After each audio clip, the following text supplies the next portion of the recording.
With us now, back with us is Tal Heinrich, a spokesman for the Israeli government, a veteran journalist in that fine country as well. Tal, good to see you back.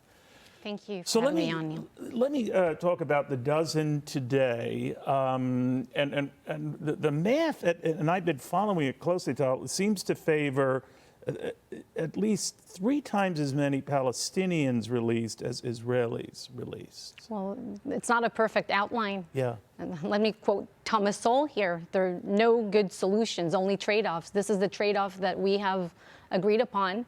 And we hope to see the release of more hostages. This is not enough. Many more hostages are still being held in captivity for 53+ days right now.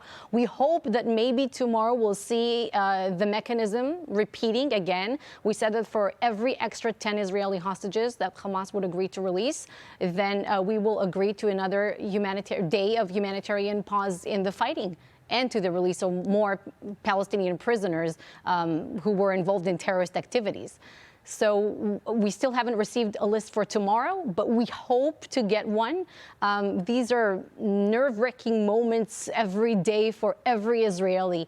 People in my country are watching, glued to their news TV screens, waiting every evening to maybe get this momentary sigh of relief that here, some more hostages are coming home, but what reality are they coming back to? 2 siblings, a boy and a girl, aged 13 and 16, who were released yesterday, came back and discovered that their mother was killed by Hamas terrorists and that their father is still in Gaza. And we're hearing now about the conditions in which these people were kept. 9-year-old Emily Hen, she still whispers, her father says, because that's what she was used to when guarded by Hamas terrorists. 12-year-old Eitan Yahalomi, he told his family members, and they told various media outlets, that he was being held alone for 16 days in a room without other hostages, and that Hamas terrorists used to beat them up when they showed them, the children, the videos of their atrocities from October 7th, and when the children cried, they beat them up.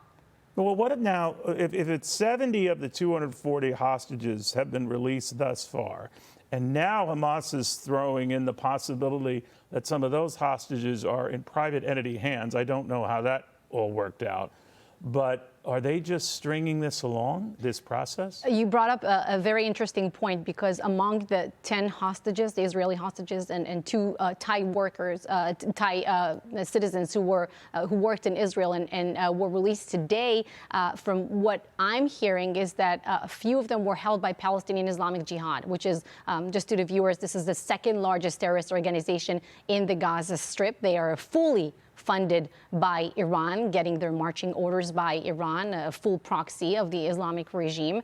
And Hamas, they're getting 90 or so % of their budget coming from Iran. So 2 of them were held by Palestinian Islamic Jihad. From what the IDF spokesperson in Arabic announced a few days ago, also 10-month-old baby Kfir Bibas is being held by this group. So it's an interesting development that we saw, but we're holding Hamas accountable for everything that's happening in the Gaza Strip. They are the ones. But when they can't identify where some of those hostages have ended up, do you fear that some of them might be dead? Well, of course we're worried. We're worrying. We were praying for the best. What can we do in this situation? Which gets me back to this, whether Hamas could string things along. The reason why I mention it is Benjamin Netanyahu has reiterated this offer to extend the ceasefire, as you aptly pointed out, an additional day for every 10 hostages released. But he also said that Israel would resume its offensive against Hamas with all of its power once the ceasefire expires. So I'm Hamas hearing that. Let's just keep delaying. So the humanitarian pause in the fighting this day is supposed to give Hamas terrorists, they claim they need the time to go and fetch all the hostages that they need for the same batch that would be released the same day. We're dealing with a brutal terrorist organization, the one that mutilated, raped, butchered our people on October 7th. They obviously cannot be trusted. As President Biden correctly stated, they only respond to pressure, and we will continue to exert more military pressure on them. Do we know anything, Tal, about the Palestinians that have been released? Many more of them than Israelis. You mean the Palestinian prisoners that we have been releasing? So listen, again, there's no comparison here whatsoever. We are releasing people who attempted to stab, murder, burn Israelis, throwing Molotov cocktails at them. I can tell you, for example, just the story of one of them. Her last name is Yasmin Shaban. In 2014, she attempted a suicide bombing. She was planning a suicide bombing in the middle of Tel Aviv.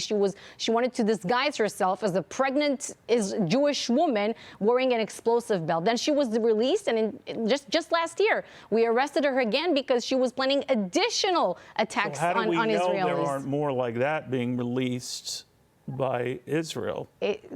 Again, it's not a perfect deal. It's not what we wanted. We value life. We are very proud to be part of this nation that leaves nobody behind. This is the deal that we agreed upon. But do you fear the people that you are releasing could very well come back and do what you cited there? It's of course it's a warring situation. It's a very disturbing situation. But you know, Hamas terrorists know it, that we value life so much, and when you are part of a nation that values life to this extent, it makes you vulnerable. Absolutely. We should say it. You know, I know you're doing yeoman's work, trying to get the government's position out there where this is going.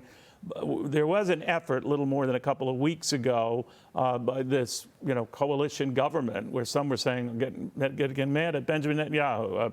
You screwed things up. There was one member who was even talking to the opposition leader. Maybe he should go. Someone from Likud should take his place. Is it holding together, or are nerves frazzling here? I can tell you what is holding together. The unity government is holding together, and it's really reflective of the public sentiment in Israel right now. So the one opposition leader who said he's got to go, is he in a distinct minority there? Well, and even he, when he was interviewed in American media, he said, we are united right now. Right. This is, and it's 100% correct. Everyone in the country, when Hamas terrorists butchered us, they didn't care who we voted for. Everyone in the country understands that. Tom, thank you very, very much. Tal Heinrich, the Israeli Prime Minister Netanyahu's spokesperson here, a veteran Israeli journalist in her own right, keeping us posted on those developments. Just to bring some of these numbers up to date before we go to a quick break here, 70 of the 240 hostages have been released thus far. There's talk of extending this pause in activity to allow for still more to come back. But again, no firm word on that, whether this will definitely extend into a 6-day. Hi, everyone. I'm Brian Kilmeade. I want you to do me a favor. I want you to click to subscribe to the Fox News YouTube page. This is the only way that I know for sure that you're not going to miss any great commentary, any great news bites, any great interviews coming your way on Fox. You can get it all here on YouTube. So subscribe right now.